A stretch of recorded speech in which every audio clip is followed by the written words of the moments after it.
A esta hora de la mañana, amigos y amigas oyentes de la cadena América en el Ecuador y el mundo, recibimos en este estudio a Roger Celi, coordinador del Observatorio Legislativo, a quien le agradecemos por atender esta invitación. Roger, gracias por estar en este estudio. Le hemos invitado para hablar sobre la nueva Asamblea Nacional. Ya se instaló, se posesionaron, se repartieron o distribuyeron las comisiones especializadas permanentes y la mayoría está en manos de los asambleístas de la Revolución Ciudadana, del Partido Social Cristiano y de la Alianza ADN, el grupo político del presidente de la República, Daniel Noboa Sin. Con esta distribución, con este reparto, entre comillas, ¿cuál es la expectativa que le genera a Roger Celi? Buenos días. Muy buenos días, Jorge Ramiro, y un saludo también para la audiencia de América. Bueno, el primer paso se ha dado y es un paso positivo para el país en el sentido de que se ha logrado destrabar un proceso que suele ser complejo, que es de elegir autoridades. Es decir, la coalición ha dado un mensaje positivo al país en el sentido de que han dicho, bueno, podemos ponernos de acuerdo para ciertas cosas. No importa con quiénes. No importa con quiénes, al respecto de ser pragmático, digamos, en un tema que podría ser práctico de técnica, que es la elección de autoridades, aunque tiene un trasfondo político bastante importante. Ahora bien, el segundo paso es el complejo, digamos, cuando ya las cosas se especifican y hablamos de la realpolitik, por ejemplo, las amnistías. Ya es un tema concreto en el cual ideológicamente podría ser que no se coincida. O sea, este primer paso no es con fines de darle gobernabilidad al presidente Noboa. Es con el fin de destrabar posiblemente la elección de autoridades y dar un primer mensaje de que es posible conversar. Pero, insisto, ya vienen otros temas en donde posiblemente esta mayoría no opere. Ahora sí vienen las agendas. Ahora viene la agenda, los puntos específicos, las mayorías que se deben generar para aprobar ciertos temas. Entonces, lo interesante es, en esta legislatura, bueno, y también desafortunado, porque es una legislatura de mayorías móviles, pero lo interesante es ver cómo conversan las organizaciones políticas al respecto de cada tema.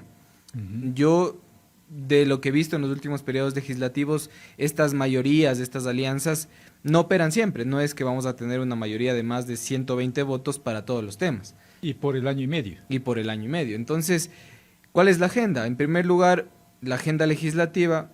Posiblemente venga una proforma presupuestaria con recortes en ciertos sectores, porque evidentemente no hay plata en el país, en las arcas del Estado, y ahí entendería yo que el presidente Noboa deberá tomar alguna decisión al respecto de recortar, por ejemplo, en áreas sensibles. Y yo no sé cómo van a reaccionar organizaciones de políticas de más izquierda, en donde pues un recorte, por ejemplo, en educación, le significaría un rechazo a una proforma presupuestaria presentada por gobierno. Entonces, ahí cómo va a operar la mayoría. Eso es lo interesante que vamos a ver en los próximos días. Las leyes urgentes en materia tributaria. Sabemos que la expectativa de todas las bancadas es que no se suban impuestos en este país. Pero ¿cómo vamos a financiar el presupuesto del Estado? ¿De dónde va a salir ese dinero? Necesariamente entonces tiene que haber tributos. No necesariamente, porque recordemos que hay dos vías: la reactivación económica, que es a través de la gestión de política pública por parte del Ejecutivo, pero ahí tenemos otro problema, la seguridad, por ejemplo. ¿Cómo vamos a trabajar el tema de seguridad? Y el otro punto que es más legislativo es el tema de reservas internacionales. Se dice que hay más de 10.000 millones de dólares en reservas internacionales, que se necesita una reforma al Código Monetario y Financiero para traer ese dinero e invertirlo en el país. Pero ahí no habría mayor problema, porque la Revolución Ciudadana con su candidata planteaban precisamente tomar esas reservas. Pero Daniel Noboa creo que es más sensato al respecto de montos. De montos, digamos. Claro. Han dicho que una partecita, Ajá. 1.000 millones de dólares, pero 1.500 decía. 1.500, pero recordemos que ese es el gasto aproximadamente de 2 meses. Y el resto del tiempo, ¿de dónde? Entonces, son decisiones. Hasta nosotros pues tenemos una cierta controversia al respecto de qué hacer con el tema o cómo analizar el tema de los recursos públicos en el país, y eso va a caer en la Asamblea Nacional. Y ahí, insisto, vamos a ver los ecuatorianos cómo se van a generar las mayorías.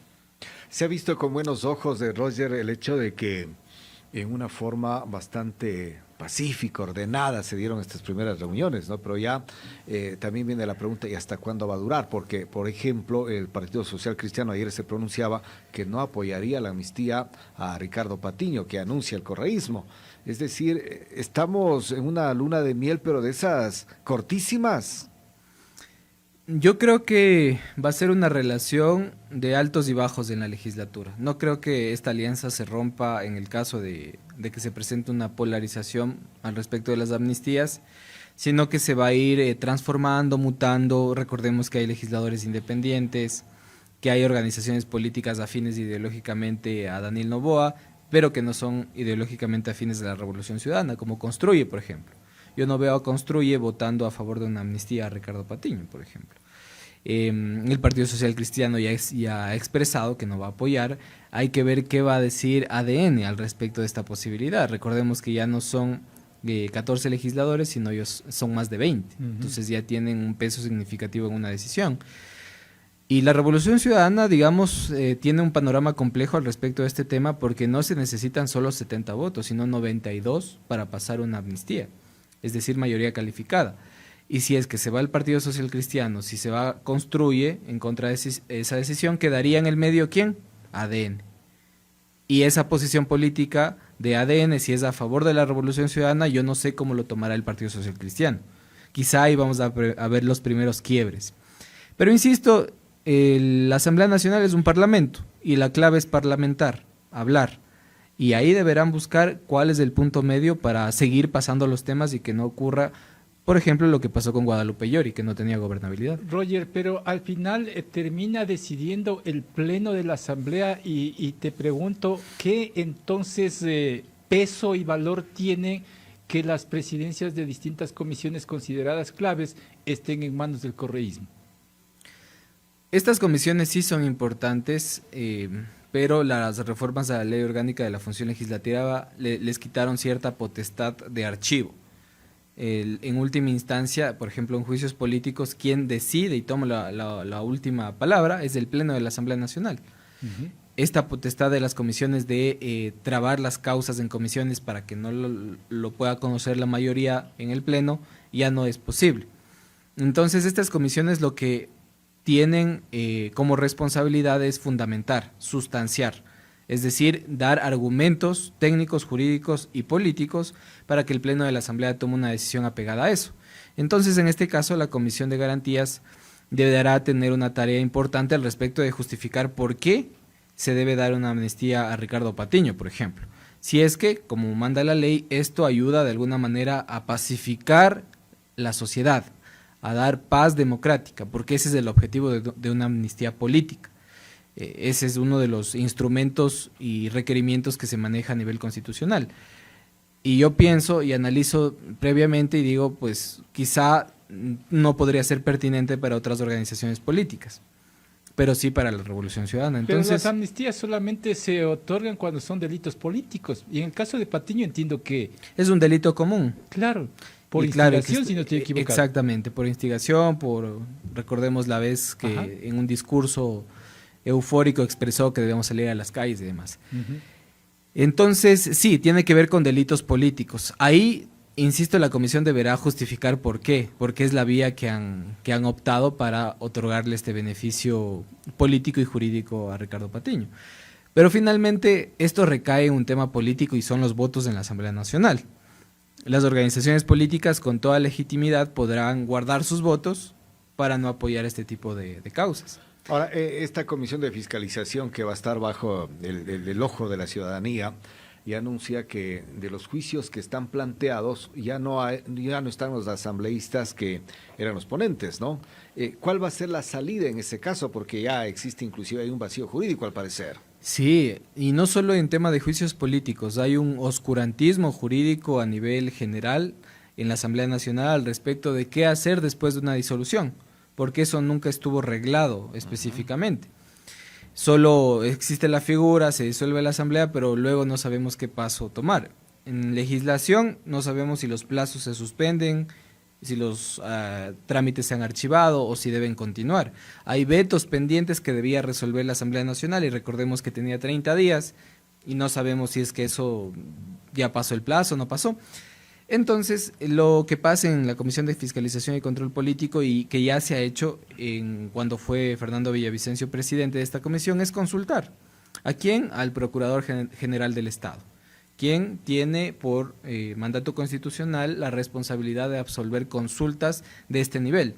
Y la Asamblea Nacional deberá tener la obligación, en el caso de que responda, de acatar pues esa interpretación de la ley. Pero hay otras opciones y es también la opción política en donde la comisión resuelva, por ejemplo, y ya tiene que ver con un tema netamente político, quizá dejar de lado los procesos pendientes e iniciar nuevos, que es la tónica de las últimas sesiones de la comisión. Quieren ya fiscalizar energía. Fiscalizar implica solicitar información, ver qué está ocurriendo en esa cartera y si es que hay incumplimiento de funciones, enjuiciar políticamente esas autoridades. Pero hay más de 6 procesos en trámite.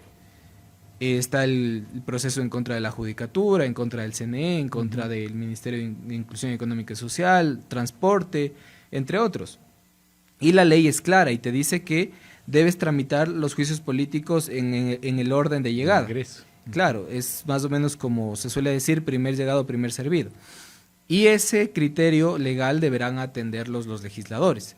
Entonces hay una suerte de contradicciones al respecto de la política, al respecto de lo jurídico, de lo prioritario, pero desde mi punto de vista deberán apegarse al derecho para que tenga seguridad jurídica estos procesos. En cuanto a los perfiles de los presidentes de las comisiones, ¿son los adecuados en tu análisis?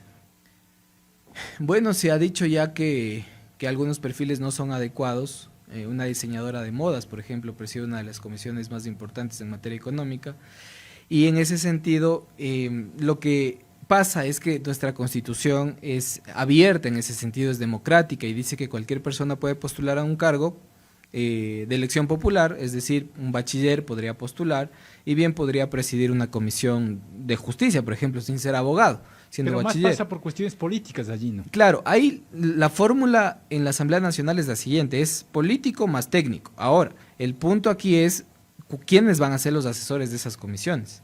Si son personas especializadas en materia económica, en materia legal, esas personas sí es importante que conozcan el tema. Obviamente lo es para los legisladores, pero constitucionalmente ustedes, yo, cualquier persona que haya pasado el colegio puede presidir una comisión de la Asamblea Nacional. Pero obviamente eso sí va a pesar en la calidad de cómo se maneja la agenda en comisiones. Creo que una persona que podría conocer más al respecto de determinado tema, por ejemplo de seguridad, la Comisión de Seguridad va a ser clave por el tema de inteligencia, seguridad, interior, defensa, y personas que no conozcan específicamente del tema podrían caer en errores al respecto del trámite de las leyes. Pero ahí la única salvación son los asesores, son quienes pueden salvar el día al respecto de que no se cometan errores en técnica legislativa. Veamos qué es lo que pasa conforme pasen los días. Mañana, con la posesión del presidente de la República, ya tendremos mayores elementos inclusive. Te agradezco, mi estimado Roger, por estar aquí, muy amable. Jorge Ramiro, siempre a las órdenes, gracias. Roger Celi, coordinador del Observatorio Legislativo.